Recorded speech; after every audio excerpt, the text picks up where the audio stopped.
घरातलं लग्न असो किंवा मग नातेवाईकांचं, एखाद्या हळदी कुंकवाच्या समारंभाला जायचं असो किंवा मग सत्यनारायणच्या पूजेला, आधीच आपल्या बायकांच्या मागे काही कमी व्याप असतात कामाचे. मग त्यातून आपली साडीही पटकन निवडून होते, पण आयत्या वेळेला केस कसे बांधायचे हाच प्रश्न असतो. तुमच्यासमोर मी मस्त अशा 2 हेअरस्टाईल आज दाखवते, ज्या की अशा अगदी ओकेजनली आपण छानपैकी बांधून सगळ्यांमध्ये छान अशा उठून दिसू शकतो.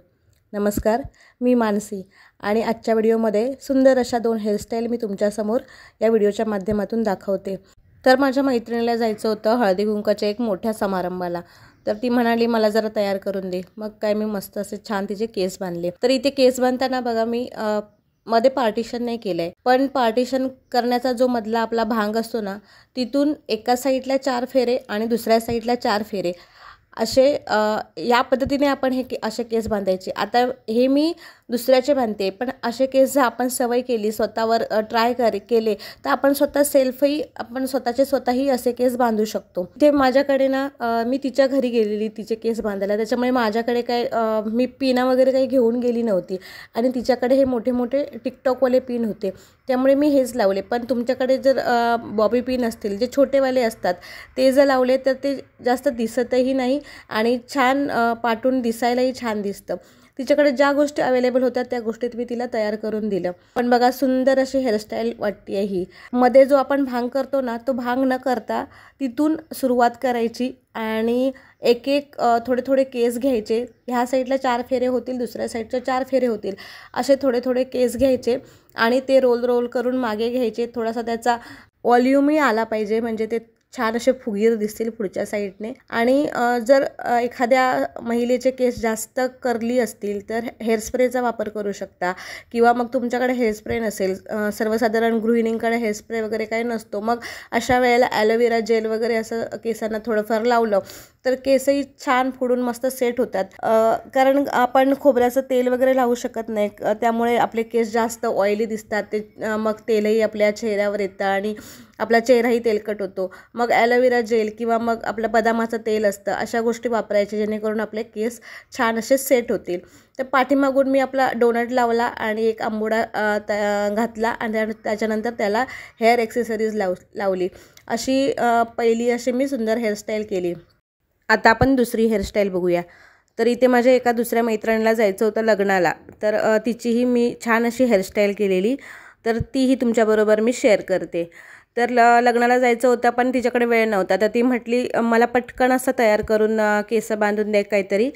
मग मी काय केलं की मध्ये पार्टिशन न करता, मिडल पार्टिशन न करता साईड पार्टिशन केलं पुढच्या बाजूला, आणि त्यानंतर एका साईडला थोडेसे केस राहतात. आणि जेव्हा आपण साईड पार्टिशन करतो ना, तेव्हा एका साईडला थोडे केस असतात आणि दुसऱ्या साईडला थोडे जास्त केस राहतात. मग ज्या साईडला थोडे केस होते ना, त्या साईडला ते ट्विस्ट करून घेतले आणि पाठीमागे एक पिन लावला. मग तो कुठचाही असो, जो आपला सेफ्टी पिन, बॉबी पिन असेल किंवा मग टिकटॉक पिन असेल, कुठचाही पिन तुम्ही लावू शकता. आणि ज्या साईडला थोडे जास्त केस असतात त्या साईडला 2 असे ट्विस्ट करायचे, म्हणजे जे पुढचे जे केस आपण घेतलेले असतात त्याच्यामध्ये त्याचे 2 भाग करायचे. पुढच्या साईडचाही तसा ट्विस्ट करून घ्यायचा, पाठीमागे तो पिनने सेट करायचा. त्याच्यानंतर जे दुसरी साईड असते तीही तशीच ट्विस्ट करायची व्यवस्थित करून आणि तीही पाठीमागे सेट करून घ्यायची. आता हे जेव्हा आपण ट्विस्ट करतो ना, तेव्हा एक काळजी घ्यायची की केसांना छान असा व्हॉल्यूम आला पाहिजे, म्हणजे ट्विस्ट केल्यानंतर ते फुडून असे छान दिसले पाहिजे, त्यांना व्हॉल्यूम यायला पाहिजे फुडून. तर याची काळजी नक्की घ्यायची अशी हेअरस्टाईल करताना. आता आपण जे केस ट्विस्ट केले आहेत, म्हणजे ज्या 2 बटा घेतल्या आहेत आणि त्या ट्विस्ट केल्या आहेत ना, त्याला पुढून व्हॉल्यूम आला आहे का, आणि जर नाही आला असेल तर असा फणीच्या साह्याने किंवा हाताच्या साह्याने तो थोडासा व्हॉल्यूम करण्याचा प्रयत्न करायचा. आणि मग नंतर ते दोन्ही पाठीमागे घ्यायच्या, त्या दोन्ही बटा किंवा त्या दोन्ही आपण जे ट्विस्ट केलेले रोल असतात ते घ्यायचे पाठीमागे आणि तिकडे पिनअप करून व्यवस्थित सेट करून घ्यायचे. त्यानंतर इथे घाई होती मला केस बांधायची, कारण तेवढा वेळ नव्हता आमच्याकडे. पटापट तिला लग्नाला जायचं होतं, घरचे सगळे लोक तयार झाली. मग मागचे सगळे केस एकत्र केले, त्याला रब्बर लावला आणि त्यानंतर वरून डोनट लावला. डोनट लावल्यानंतर नक्की त्याला सेफ्टी पिनने, काटा पिनने कवर करायचं, कारण तो डोनट हलला नाही पाहिजे, नाहीतर तो हलतो डोनट आणि मग लूज होतात केस.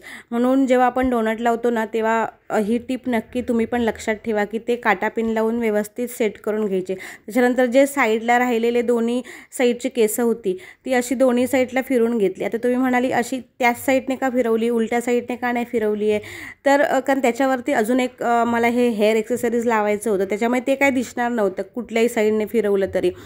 हे मस्त छान असं तिचंच हेअर एक्सेसरीज होतं जे की त्या आंबोड्यावर लावलं आतमधल्या आणि त्याला परत एकदा काटा पिन लावून व्यवस्थित सेट करून घेतलं आणि छान दिसतंय बघा, किती मस्त दिसते। अशा प्रत्येक महिलेकडे असे काही आर्टिफिशियल जर केसाचे गोष्टी असतील हेअरस्टाईल करण्यासारखे तर ते नक्कीच छान वाटतात आणि आयत्या वेळेला घाईच्या वेळेला ह्या गोष्टी अगदी सोप्या होऊन जातात करायला। त्यानंतर हा एक परत आर्टिफिशियल गजरा होता तोही लावून घेतला आणि मस्त अशी आपली हेअरस्टाईल तयार झाली। तुम्हाला मी हेअरस्टाईलचे हे व्हिडिओ 2 केले आहेत ते कसे वाटतात मला नक्कीच कमेंट करून सांगा। व्हिडिओ आवडला तर लाईक करा, कमेंट करा आणि हो तुमच्या इतर मैत्रिणींपर्यंत शेअरही करा। बघा किती छान सुंदर अशी हेअरस्टाईल दिसते। माझे जर व्हिडिओ तुम्हाला आवडत असतील आणि माझ्या चॅनलला तुम्ही नवीन असाल तर नक्कीच सबस्क्राईब करा आणि बाजूचा बेल आयकॉनही प्रेस करा। परत एकदा भेटेन अशाच एका नवीन व्हिडिओसह। बाय।